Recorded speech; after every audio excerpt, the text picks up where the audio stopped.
ये वो नौनिहाल है जो नीलोखेड़ी के बच्चे हैं जो राष्ट्रीय स्तर की फुटबॉल प्रतियोगिता में अपना दमखम दिखा कर आए हैं। वो भी तब जब ना इनके पास मैदान है ना इतना बड़ा इंफ्रास्ट्रक्चर है जिससे बच्चे खेल के आगे बढ़े, लेकिन निश्चित रूप से इन बच्चों की मेहनत और इन बच्चों का जुनून रंग लाया और आज ये बच्चे नेशनल चैंपियनशिप में रनर अप रहे हैं और दिल्ली से ट्रॉफी जीत कर रहे हैं। नीलोखेड़ी से लोकसभा चुनावों की तैयारी कर रहे पूर्व नगर पालिका अध्यक्ष प्रतिनिधि प्रेम मुंजाल यहाँ मौजूद हैं।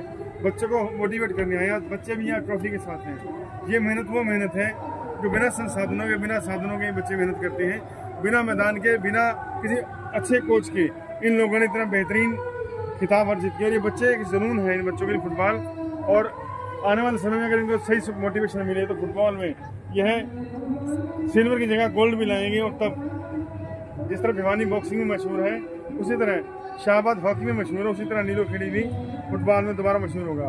छोटे छोटे बच्चे माध्यम से बात करेंगे। बेटा कहाँ से आए हो, क्या जीत के आए हो, बताओगे? मैं नीलोखेड़ी से ही हूँ। हम दिल्ली गए थे नेशनल चैंपियनशिप में, वहाँ पर हम सेकंड प्राइज जीत के आए हैं। कौन सिखाता था? ग्राउंड था, जूते वगैरह थे, किस तरह? हमें मतलब ग्राउंड तो प्रॉपर फुटबॉल का नहीं था, कोच हमारे लेकिन बहुत अच्छे थे जिन्होंने हमें इतनी अच्छे सिखाया। उनकी बदौलत हम यहाँ पर सरकार ने कोच दिया था या वैसे आते? नहीं, सरकार नहीं थी, ये खुद ही सिखाते थे। बट आप क्या कहना चाहेंगे? हम बहुत खुश हैं यहाँ पे इस मुकाम पे आके सिल्वर मेडल जीते। फर्स्ट टाइम गया सिल्वर मेडल। किस तरह खेलते थे? कोई प्रैक्टिस करवाता था? जूते वगैरह अपने थे? क्या ग्राउंड था? क्या क्या? पहले तो हमें कुछ नहीं आता था, बस प्रैक्टिस से हम इतना अच्छा खेल। आप भी साथ हैं बच्चों के? मैं जो ये मेरा ब्रदर है, ये कोच है, तो मैं मतलब हम सोच भी नहीं सकते थे कि बच्चे इतना अच्छा खेल जाएंगे या इतना अच्छा कर जाएंगे बिना कोई फैसिलिटी के, बिना किसी भी परेशानी के इतना ये मुकाम हासिल करेंगे। इनकी मेहनत थी, कड़ी मेहनत, जो दिन रात इन्होंने एक करके ये मुकाम हासिल किया। जब बच्चों को खिलाते थे आप तो बच्चों के पास जूते भी शुरू में नहीं थे, जूते भी व्यवस्था इंतजाम करते थे, ग्राउंड तो दूर की बात है, फुटबॉल भी आप पैसे इकट्ठे करके लाते थे, तो सब किस किस ने सपोर्ट किया और क्या सपोर्ट किया? फर्स्ट सपोर्ट तो मेरी फैमिली की तरफ से ही आया। देन धीरे धीरे इनके पेरेंट्स को कन्विंस किया कि अब वो बड़े हो गए हैं तो उनको के ना उड़ान भरने दो। अगर वो उड़ान अगर आपने भरने में दी ना तो वो फिर गलत रास्ते में चले जाएंगे। एंड सेकंड सपोर्ट तो ऑब्वियसली चाचा जी की तरफ से आया, फिर उसके बाद की तरफ से भी आया, तो धीरे धीरे से सपोर्ट मिलता गया। एक तरफ से सपोर्ट तो चाहिए नहीं, पेरेंट और कोच का दोनों सपोर्ट। तो सरकार से मदद थी आपको? अपनी तरफ से बच्चे और आपने मदद की। ये तो छोटे छोटे बच्चे हैं।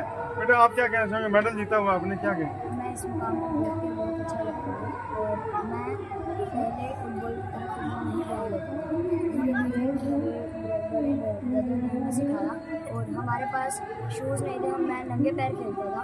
उसके बाद धीरे धीरे हमने शूज़ लिए और आज हम मेडल जीत गए। ये वो बच्चे हैं जिन्होंने अपनी जिद को हकीकत में बदला। प्रेम मुंजाल हैं जो लोकसभा चुनाव लड़ने का ऐलान कर चुके हैं। उनका बहुत सपोर्ट रहा, हालांकि दिखावा कभी नहीं किया, बच्चों ने बताया कि सपोर्ट करते थे। और ऐसे जो स्पोर्ट्समैनशिप को सपोर्ट करने वाले लोगों को मोटिवेशन मिलना चाहिए। प्रेम मुंजाल जी आपने कभी प्रचार नहीं किया, चुपचाप बच्चों को करते रहे, बच्चों को बताया, क्या देखा बच्चों में? जुनून क्या? बच्चों में एक जोश था, जुनून था कि हम एक इंटरनेशनल लेवल पे फुटबॉल खेलें।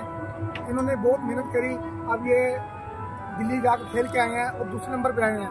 मैं भगवान से दुआ करूंगा और हमारे कोच साहब से भी इनको इस देश का बढ़िया खिलाड़ी बनाएं और जो सेवा होगी मेरे लायक मैं सेवा पूरी करूंगा इनके साथ। अब बच्चे कह रहे हैं अभी हमने नेपाल जाना है, अगर कोई बच्चा नेपाल जाना चाहेगा मैं बच्चों के साथ नेपाल खुद जाऊँगा। मैं इनको आश्वासन देता हूँ कि अगर बच्चे नेपाल टूर में जाना चाहते हैं, खेलना चाहते हैं, खर्चा बहुत होता है, खर्चा व्यवस्था करवाएंगे लोगों से। खर्चा की व्यवस्था हम सरकार से अनुरोध करूंगा। ये खर्चा जो हमारे हरियाणा के खेल मंत्री है, मैं उनसे अनुरोध करूँगा इन बच्चों की तरफ ध्यान दे, ये इस देश का भविष्य है। तो निश्चित रूप से प्रेम मुंजाल का साहब कहना है कि नेपाल जब बच्चे जाएंगे तो उन्हें फंड्स की कमी नहीं आने दी जाएगी, शहर से फंड इकट्ठा किया जाएगा और खेल मंत्रालय मुख्यमंत्री के पास है, उनसे भी अपील करेंगे। लोकसभा का चुनाव लड़ने का ऐलान कर चुके हैं और निश्चित रूप से अगर आप सांसद बनते हैं बच्चों के लिए, ऐसे बच्चों सैकड़ों बच्चों को कुछ करना लोकसभा बहुत बड़ी है, क्या सोचा आपने? मैं जब लोकसभा सांसद बनूंगा मेरी ख्वाहिश यही होगी कि इन बच्चों को, ये बच्चे नहीं और बच्चे जो क्रिकेट खेलते हैं, फुटबॉल खेलते हैं, वॉलीबॉल खेलते हैं, हॉकी खेलते हैं, मैं उनका सबका साथ दूं और उनको वर्ल्ड चैंपियन बना के लाऊं और अपने देश का नाम गौरव करूं। भारत माता की, भारत माता की। ये वो बच्चे हैं जो जुनून पाले हुए हैं और प्रेम मुंजाल जैसे शख्स जो बिना दिखावे के, बिना किसी पब्लिसिटी स्टंट के चुपचाप मदद करते हैं। उनकी मदद का असर ये है कि आज ये बच्चे मेडल लेकर आए हैं। मैच शुरुआत है। प्रेम मुंजाल का कहना है कि ये शुरुआत भर है, आगे आगे जितनी सपोर्ट वो कर पाएंगे करेंगे, लेकिन पब्लिसिटी के लिए नहीं, केवल बच्चों के भविष्य को और देश का नाम रोशन करने के लिए, नीलोखेड़ी शहर का नाम रोशन करने के लिए। प्रेम मुंजाल और कोच सब जैसे जैसे युवा अगर आगे आएंगे तो नीलोखेड़ी में निश्चित रूप से दोबारा फुटबॉल का मक्का कहा जाना लगा नीलोखेड़ी को। इसके लिए निश्चित बधाई के पात्र है बच्चे और उनको सपोर्ट करने वाले प्रेम मुंजाल जैसे अन्य लोग।